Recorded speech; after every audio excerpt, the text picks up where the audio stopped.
Well, we went to bed last night thinking there was a ceasefire. There still is, technically. Evidently, Iran launched a missile towards Israel, which was intercepted or didn't go anywhere. Then Israel responded militarily. President Trump not too happy about all that. He heads off to NATO, the NATO summit, with hopes of keeping this ceasefire intact. The New York Times ran a headline in the middle of the night. Both Israel and Iran have confirmed the ceasefire. But, you know, from a practical point of view, it doesn't sound like they're applying it. It's like everything else in the Middle East with military escalation and conflict. It's a mess.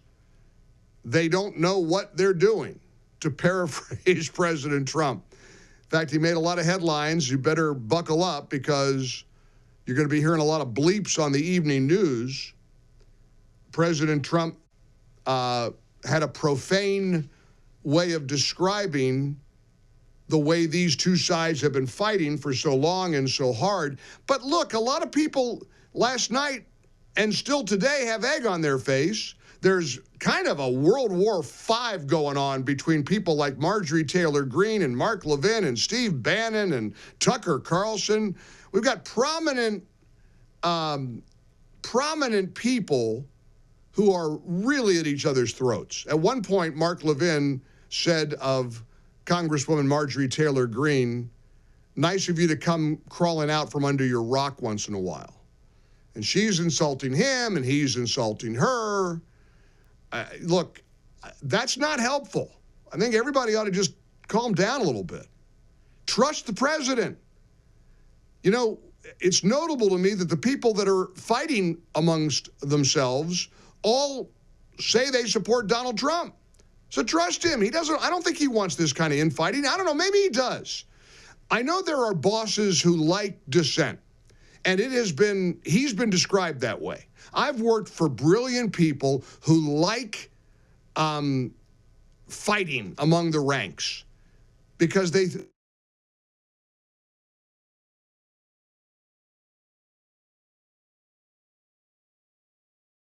best scenario. You know, it brings out, you know, clarity, and often that's the path to take. And maybe Trump's like that. Maybe he doesn't mind. I mean, I'm reading this back and forth on X between Mark Levin and Marjorie Taylor Greene. It looks like something out of like a movie. It's like the War of the Roses. And, you know, Mark is still getting after Tucker Carlson. Tucker Carlson is claiming he doesn't know who Laura Loomer is. Laura Loomer is on his back. I mean, there's just a lot of drama right now. And here is some drama that I enjoyed. I admit I kind of liked watching CNN last night after the ceasefire was announced because they all looked uncomfortable. They all looked like they were ready to, like, throw up. And Caitlin Collins is here in the United States. Anderson Cooper is over in Israel. Caitlin Collins starts bagging on Trump. Oh, you know, it's not going to work. There's doubts about it and all that. There's not going to be any kind of ceasefire. Ceasefire, schmeeshfire. There's no And then Anderson Cooper, I mean, this is embarrassing. You can't make this stuff up. Caitlin Collins had just questioned Trump's ceasefire deal, and mid-sentence practically, Anderson Cooper cuts in with breaking news. You want to check this out because this was classic. Now, we're hearing incredibly optimistic views coming out of the White House as far as how long this can hold and what this is going to look like.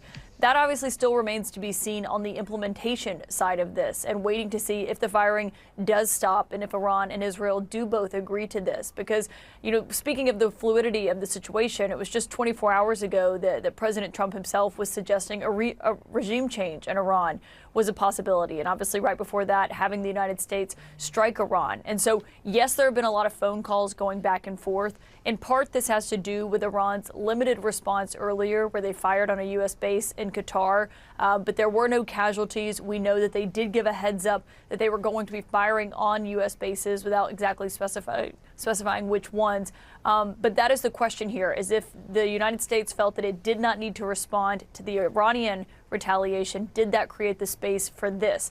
That is what we've been hearing from administration officials. And so the question is whether or not this still holds for the next few hours.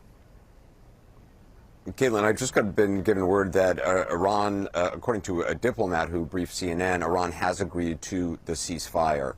So this is significant. I just want to try to learn some more information as soon as we get it about that. But if that is the case, that's incredibly significant because that is, we were waiting. We had not heard from Iran. We had not heard from Israel. All we were going on so far has been the president's social media post, which was some 2 hours ago. So again, that is the first indication we have that Iran has agreed to this. Oops. 911. I'd like to report a murder. A narrative just got killed in real time. Poor Caitlin Collins looks like she's ready to start crying. She just has a look on her face like, I mean, and I could almost hear the producer in Anderson Cooper's IFB. I could just hear them in his earpiece. Quick, stop her! Stop her! Ceasefire! Ceasefire! There's a ceasefire! Tell her, stop her! Oh, that was good. Now, she referenced Trump floating the idea of regime change with the Iranians. He's on the plane heading over to the NATO summit. Thanks to technology, we already get video clips when he holds little impromptu press conferences on board Air Force One, and he was asked about regime change moments ago. Do you want to see regime change in Iran? No. If there was, there was. But no, I don't want it. I'd like to see everything calm down as quickly as possible. Regime change takes chaos, and ideally we don't want to see so much chaos, so we'll see how it does. You know, the Iranians are very good traders, very good business people, and they got a lot of oil. They should be fine. They should be able to rebuild and do a good job. They're never going to have nuclear, but other than that, they should do a great job. Now, he seems a little less angry than he was when he was getting ready to board Marine One this morning to get over to Air Force One for the flight over to the NATO summit. He let loose, and boy, did he ever. Don't worry, we'll bleep the F-bomb, but he lets loose with an F-bomb, sort of, I think, summarizing his frustration with both Israel and Iran. Agreement, the ceasefire agreement. Do you believe that Iran is still committed to peace? Yeah, I do. They violated it, but Israel violated it too. Are you questioning if Israel is committed? Israel, as soon as we made the deal, they came out and they dropped a load of bombs, the likes of which I'd never seen before. The biggest load that we've seen. I'm not happy with Israel. You know, when I say, okay, now you have 12 hours, you don't go out in the first hour and just drop everything you have on them. So I'm not happy with them. I'm not happy with Iran either. But I'm really unhappy if Israel's going out this morning because of one rocket that didn't land, that was shot, perhaps by mistake, that didn't land. I'm not happy about that. You know what? We basically have two countries that have been fighting so long and so hard that they don't know what the they're doing. Do you understand that? Ouch. I saw somebody posted already that they want that to be their ringtone. They don't know what the blank they're doing. They don't know what the blank they're doing. That would be the ringtone. I kind of like that ringtone. Might offend people who hear my phone go off. Somebody else posted, this is what I say when I'm trying to potty train two toddlers at the same time. They don't know what the blank they're doing. For full shows, live and on demand, it's Salem News Channel.